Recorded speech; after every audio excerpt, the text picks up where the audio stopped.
I'll be back tomorrow. Get the hot water ready in the bath. This is what my husband, who disappeared 3 years ago, told me when he called me for the first time in a long time. Without warning, he left me the divorce papers and disappeared with his mistress. How much do you think I was hurt that day 3 years ago? I can't believe the nerve of my husband to contact me with impunity. But I am different from that time. I get it. Stifling my anger, I calmly replied and hung up the phone. I can't wait to see what my husband will look like when he gets home. I hope he'll feel the same way I did then. Suck it up. I am Mary, 30 years old, and I have an office job. I met my husband Dean through a social networking site.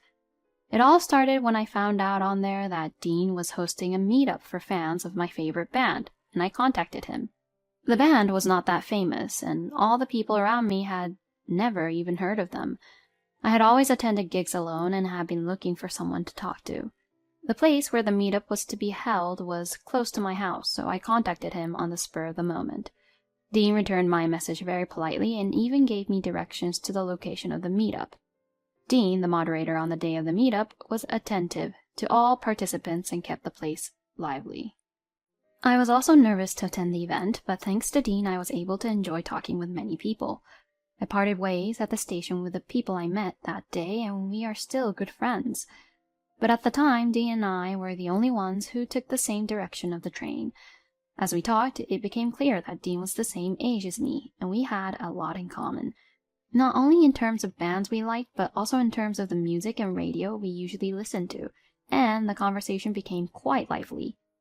I had never met anyone with such good taste, and I think I was already in love with Dean from this point on. We agreed to meet at the next gig, and I got off the train first as we arrived at the nearest station. I went home and messaged Dean to thank him, and he politely replied again. After that, we had endless conversations and sent messages to each other every day. I had been looking forward to Dean's reply for some time. A month later at a concert, Dean confessed his feelings to me and we decided to go out. I thought it must be my one-sided love, so when he confessed, my face turned red with surprise and happiness. Dean was laughing at me. Every day that I was dating Dean was nothing but happiness. Dean is a very considerate person who would never say anything that would hurt me. I can't tell you how many times he made me cry with surprises because his first priority was to make me happy. I also felt I could do anything for Dean. After a year of dating, we decided to get married, and his proposal came as a surprise. While dining at a restaurant, he suddenly handed me a large bouquet of flowers. And when I accepted the proposal, our mutual friends appeared from the back to congratulate me. I was so happy, I couldn't stop crying. After marriage, Dean and I continued to spend time together as lovers as if nothing had changed. Dean is actively involved in housework despite his busy work schedule and celebrates wedding anniversaries and birthdays in a big way. I was so glad I married this man. I was even a little scared that I should be this happy. However, after 2 years of marriage, Dean gradually began to act strangely. He had always been a busy man at work, but now he had to work overtime and on holidays and travel more than ever. On the worst days when I woke up, he was already gone, and there were days when he would come home in the middle of the night, and we hardly saw each other, even though we lived together. I had been up all night waiting for the band's album to come out so I could listen to it with Dean, but he never came home, and before I knew it, I had fallen asleep on the couch. He didn't have a lot of days off, so I was afraid that he would get sick. "Why don't you ask the company for some time off?" I had never spoken to Dean about his work before, but once, when he came home late at night because I was worried about his health, I said that to him without thinking much about it. "A woman like you shouldn't talk when it comes to my job." The words that came back from Dean were quite cold. This was the first time Dean had ever spoken to me so coldly. Is he too busy at work and stressed out? Dean has since become a different person. "Why didn't you have breakfast ready?" I once woke up one day to Dean's voice. I thought I had slept too late because it was my day off from work, so I jumped up and looked at the clock, but it was only 5 in the morning. "You know, I've been meaning to tell you this for a long time, but seriously, you are a zero when it comes to being a wife." When I went to the living room, Dean spat that at me and went to work. How unreasonable of him to be angry at me for not having breakfast ready at 5 in the morning. More importantly, I had never dreamed that Dean had thought of such a thing. I also work, and certainly the housework will not be perfect. I was so shocked that I spaced out for a while. Maybe I shouldn't be so busy at work. I knew I would have to work harder than ever at housework and wait for Dean to settle down at work until he was as good as he was when we first got married. I am sure that one day he will return to his former gentle self. I believed that and did everything I could to make the house a peaceful home for Dean when he returned. But no matter what I did, Dean always gave me the cold shoulder. So I tried my best even though I felt like my heart was about to break. One day, while checking Dean's pockets to take his suits to the cleaners, I found a pair of women's earrings. Obviously, it is not mine. The moment I saw the earrings, I was convinced that all of Dean's previous actions had been a lie. He's not busy at work, he's meeting with his affair partner. That's why he's not at home at all. I felt ridiculous and very miserable at the same time for having cared about Dean so much. I stayed up that day waiting for Dean to come home. When Dean came home in the morning, I confronted him with the earrings. "Whose earrings are these? It was in your suit pocket." It is not good to get angry from the beginning and start fighting, so I asked in a calm tone of voice, wanting to discuss the matter properly. Maybe I was thinking too well that Dean would panic and apologize. "Oh, it's my girlfriend's earrings. Thank you. I'll give it back tomorrow." Dean was unfazed and tried to take the earrings. I was surprised at Dean's attitude. There was no sign of panic, and Dean spoke as if it was normal that he was having an affair. "Huh? You're not going to apologize or anything? Or don't you realize you're doing something wrong? We're married, aren't we?" I unintentionally accused Dean in a strong tone. "Shut up. That's what I'm trying to say. Can't you see that you're the cause of this?" He headed for the bathtub, but of course I had not heated up the water. No wife would heat up the water in the bath and wait to discuss an affair, right? But Dean came to the living room again. "Why haven't you heated up the water in the bathtub? You can't even do that?" And he blames me.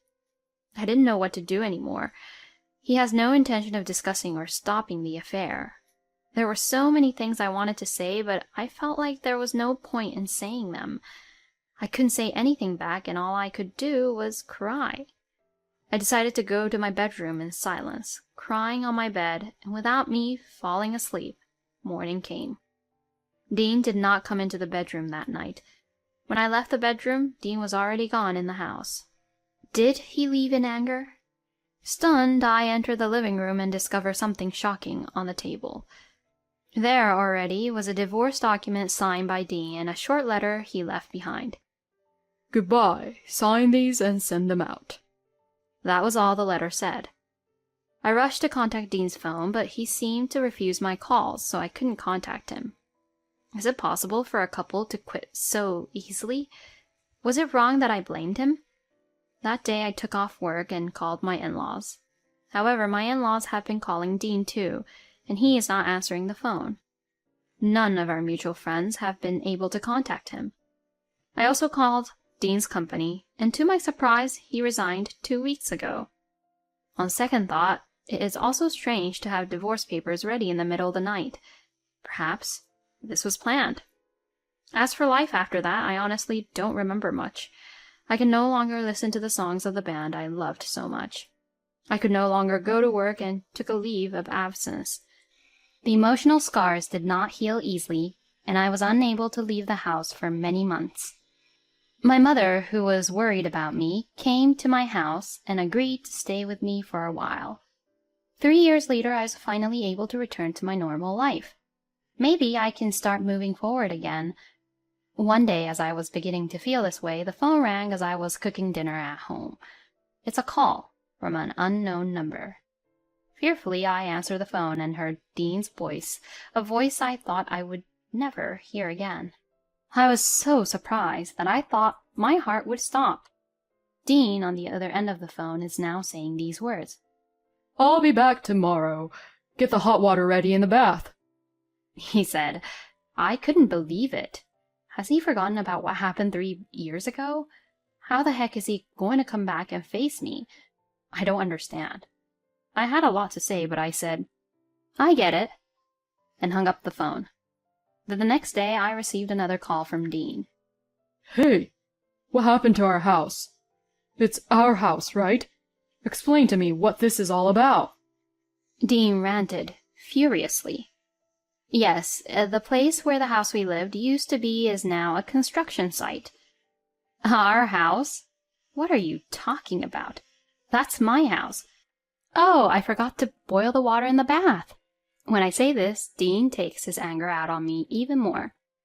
Your husband came home, but what's with that attitude?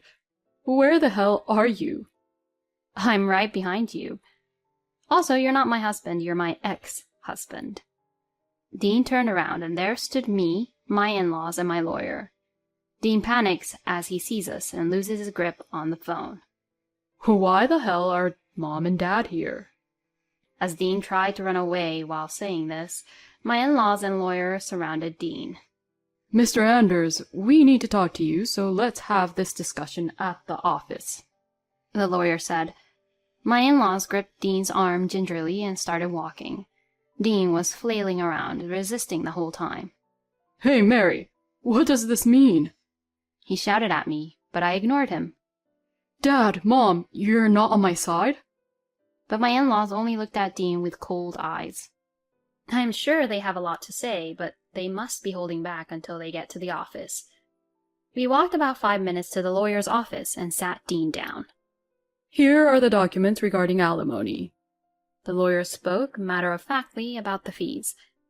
I ain't got the money to pay for this crap. Dean quickly tore up the papers, but soon the lawyer brought out some extra copies on his desk. I guess he had prepared several copies in anticipation of this happening. You should pay alimony to Mary for cheating on her and causing her emotional distress. Mary's heartbreak cannot be mended with money, but it's the least you can do, the lawyer said, glaring at Dean. Don't be silly. We'll just go back to our lives again. What happened to the house in the first place? Dean ignores the lawyer's words and turns to me and my in-laws to ask. The house is mine. Did you forget all that after 3 years? I don't want the house I spent time in with you anymore, so I've decided to tear it down and turn it into a parking lot. The house where I spent time with Dean originally belonged to my parents, who had acquired the entire lot. My parents gave it to my husband and I, but it was in my name. Dean was kind to me at that time. You got it from your parents, so it should be in your name. But I guess he doesn't remember that anymore. I don't remember that. If you're going to turn it into a parking lot, you're going to split some of that revenue with me, right? Dean makes demands that make no sense. Hey, Dean, how long are you going to be so boring? What you did is unforgivable. You're 30 years old, and you aren't even aware of that. You're really a good-for-nothing kind of guy. You don't consider me your son anymore? All you can do is pay the alimony, right? Get on with it and sign the papers. We're cutting you off from us, as of today. My father-in-law passed down judgment on Dean. Next to me, my mother-in-law is sobbing, heavily. Your father is right. The only way left for you is to pay your alimony and be gone from our sight. As I said that, he replied, I'm sure you were a little glad for me to be back, even though you were lonely and alone. Mary, you don't have to be so tough. Dean said with sarcasm, but I laughed. Huh? No one here is lonely or happy at all. I never wanted to see your face again for the rest of my life. I'd be glad if I could get you to pay me alimony, though, I said. And now Dean was crying. Don't say that. Mary, I'm sorry. Let's start over again, he said. I was dismayed to see Dean. Don't be silly. There's no way I'm going to start over. Back then, you served me those divorce papers right then and there. And besides, I'm already remarried. As I say that, I'm her husband, Jude. My lawyer introduced himself. When Dean disappeared, I was too depressed to do anything. It was the friends I met at the meetup where I met Dean who helped me at that time. They came to my house every day and listened to me. One of them introduced me to Jude, my lawyer, and now husband. With Jude, we discussed with our friends whether we should try to locate Dean. Jude advised me that if I wanted a divorce or wanted to file for alimony, then we should look for Dean. I didn't want to start over again, and I didn't want to see his face. We agreed that if he showed up someday, we would charge him a huge fee. It was also Jude who advised me to turn the house I lived in with Dean into a parking lot. Jude advised me as a lawyer, but also provided emotional support. After several meals with friends, he and I became friends and decided to go out with each other. And we just got married a few months ago. Huh? Remarried? So what am I supposed to do? Dean started ranting like a child. I don't know. You brought this upon yourself. Why don't you just sign the papers and go to your beloved mistress? I said, and Dean threw his hands up in defeat and signed the document begrudgingly. Come on. Can we please just split it up? Dean looked at me, his voice strained. No one is going to do you any favors, right? Make sure you pay her on time. Before I could answer, my father-in-law threatened Dean, and Dean took his bag and ran from the office as if to escape. After Dean was gone, my in-laws bowed deeply and apologized. Until he pays the alimony properly, I will take the responsibility as a parent. Mary, I am so sorry for the long wait. Jude then responded. Now that he has already signed the paperwork, I'll do what I can to make sure he pays. So, thank you for your time today. Dean gave us the runaround at first, but Jude firmly made him pay in a lump sum. According to Jude, Dean has no savings at all, and he has to make do with a day job to make ends meet. The alimony was paid with a loan. He had been living like a pimp after he left that day. The affair was with a woman who seemed to have very good money, and he was completely spoiled. However, Dean was not willing to work at all, and the woman got fed up with him and kicked him out of the house. Dean, who had not worked for a long time and had no savings, seemed to be walking aimlessly on the street and came up with the idea of coming back to me. He probably thought he could use me in such a convenient way. I think I was able to fight Dean because Jude was next to me, and I am stronger than I was then. After the fee was paid, I blocked any communication from Dean. I don't know what he is doing anymore. Jude and I are enjoying our honeymoon. Jude doesn't say anything if my housework isn't perfect. It's okay to get better at it, little by little. I'm not very good at housework either, so, if anything, you've been doing all the work for me, and I have no excuse, he'd say. Sometimes we have small fights, but he never raises his voice and listens to me sincerely. Since marrying Jude, I can finally listen to my favorite band again. It seems that Jude had never heard of it, but when he heard the song, he liked it. I will be going to a concert next month with my friends and Jude. I am now spending my days looking forward to that day.